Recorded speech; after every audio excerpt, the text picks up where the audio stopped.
And now I would like to introduce Charlotta Bass.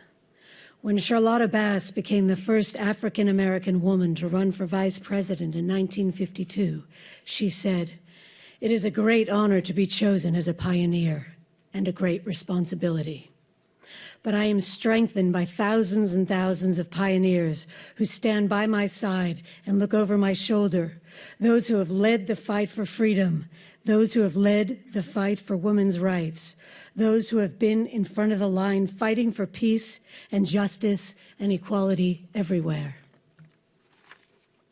Her campaign slogan was "Win or lose, we win by raising the issues." By her own standard and every other, she was a winner. Born in South Carolina on Valentine's Day, 1874, Charlotta Spears was the sixth of 11 children. To imagine being born a decade after slavery and running for vice president in the same lifetime is to understand the dramatic changes that she both witnessed and drove herself. Moving to California in 1910 for her health, she settled in Los Angeles and began selling subscriptions to the Eagle, the oldest African-American newspaper on the West Coast. Just 2 years later, she had become owner, publisher, and editor of the paper. In 1913, she hired Joseph Bass to take over the job of editor. It proved a good hire, as they were married 2 years later. 1 year later, sorry.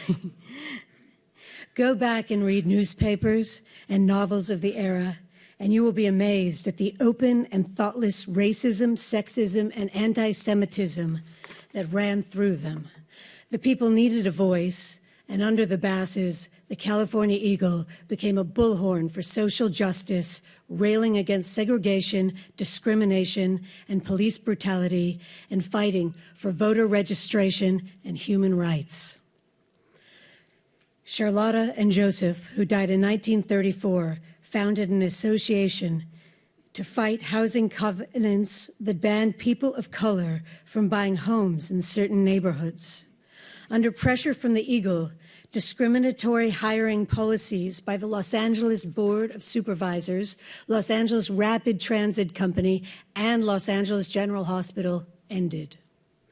Charlotta's work paved avenues of success for thousands of African-American families struggling under the wicked hand of oppression.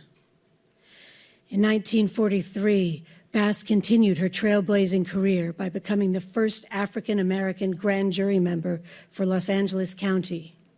She retired from the Eagle in 1951, but continued to live a life of service to others. She said, "We who fight on the side of the people believe the great enemies of mankind are poverty and disease, inequality and war. We fight for a better life for all people, free from fear, free from war, from intolerance and discrimination." The state of California honors Charlotta Spears Bass for her tireless dedication to fighting for a more just world for all of us and for always raising the issues. Emerson Wilkins is accepting on behalf of his great aunt.